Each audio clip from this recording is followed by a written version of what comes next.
করে যে পার্সোনাল লাইফেও হয়তো বা শিমুল ভাই আর আমি আসলে পার্সোনালি ব্যাচেলর পয়েন্ট থেকে যতটুকু আপনারা সবাই আমাকে চিনেন আসলে ব্যাচেলর পয়েন্ট থেকে। সো এখানে আসলে নতুন করে আমি কিভাবে আমি জানি না, আমাকে সব থেকে ব্যাচেলর পয়েন্টের একটা জিনিস শুনে আমি অনেক আপ্লুত হয়ে যাই। কারণ আমার নাম লামিমা লাম, বাট আমাকে সবাই ব্যাচেলর পয়েন্টে লামিয়া নামে চিনে।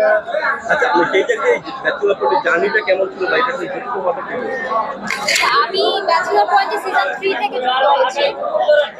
ওই টাইমে যখন আমি কাজ করতাম আমি সবার জুনিয়র আর্টিস্ট ছিলাম, একটা নতুন আর্টিস্ট ছিলাম, কোনো কাজ এর আগে ভালো মতো করা হয়নি, অ্যাক্টিং পারতাম না। সবাই আমাকে যতটুকু সাপোর্ট করেছে, আমার মেন্টর কাজল আরফিন অমি ভাইয়া, আমার কো আর্টিস্ট, সেই কারণে আজকে আমি আসলে আপনাদের মাঝে এখানে আছি। শিমুলের সাথে আসলে আপনার যে জুটিটা ছিল কেমন অনুভব করেছেন? শিমুল ভাইয়া is an amazing co artist. আমাকে অনেকে মনে করে যে পার্সোনাল লাইফেও হয়তো বা শিমুল ভাই আর আমি নাটকে যেমন দেখে তেমনই, বাট আসলে এরকম কিছু না।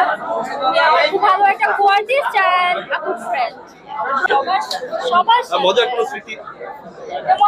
মজার কোনো স্মৃতি নেই, বিকজ মানে স্পেসিফিক কিছু নাই, বিকজ আমরা সবসময় শুটিং অনেক মজা করে আমরা কাজ করি। যেহেতু আপনি মিডিয়াতে কাজ করেন, সেই জায়গাতে আপনার একটা চাও থাকতেই পারে নাটকের কাজ করতে বা বড় পর্দা নিয়ে পরিকল্পনা কি আছে কিনা বা সবারই একটা ইচ্ছা থাকে নিজেকে বড় পর্দায় দেখার, আমারও ইচ্ছা আছে। আসলে আমাদের সুপারস্টার যিনি শাকিব খান, তো আমি যদি কখনো বড় পর্দায় কাজ করি আমি চাই আমি একটা সুপারস্টারের সাথে কাজ করবো। সেই হিসেবে আপনি নিজেকে প্রস্তুত করতে পারেন? সেটা তো কখনো যদি বড় পর্দায় দেখা যায় সেটা আমার অডিয়েন্স আমাকে বলতে পারবে, আমি তো নিজেকে নিজে জাজ করতে পারি না। এখন বর্তমান সময়ে যারা আসছে মিডিয়াতে বা নতুন যে অভিনেত্রী আসছে তাদেরকে আসলে প্রায় একটা কথা শোনা যে তারা অভিনয়টা ওইভাবে দক্ষ না, টিকটক থেকে লুকিয়ে চলে আসে। সেই জায়গাতে আপনি আপনার ব্যাকগ্রাউন্ডটা যদি একটু বলতেন বা আপনার জায়গা থেকে আপনি কত দক্ষতা অর্জন করতে পেরেছেন অভিনয়ে? আমার পার্সোনালি মনে হয় আমি আগে ক্যামেরার সামনে দাঁড়ালে অনেক বেশি নার্ভাস ফিল করতাম, আমি ডায়লগ ঠিকমতো বলতে পারতাম না,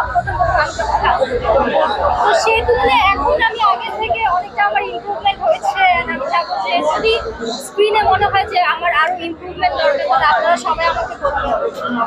আমরা দেখতে পাচ্ছি যে আপনার খুব সুন্দর একটা মেয়ে, সেই জায়গা থেকে আসলে আপনার ভিতরে এমন কি আছে যেটা আসলে মানুষ জানে না বা আপনি এই জিনিসটা বদলবাসী বলতে পারি যে চেঞ্জ করতে আমি তো অনেক কম কথা বলি, এটা হয়তো আমাকে দেখলে বোঝা যায় না, অথবা আমার নাটকের ক্যারেক্টারগুলো দেখলে হয়তো বোঝা যায় না। আমি পার্সোনাল লাইফে কিছুটা ইন্ট্রোভার্ট, আমি একটু কম কথা বলতেই পছন্দ করি। সো আমার মনে হয় আমার আরো বেশি বেশি কথা বলা উচিত।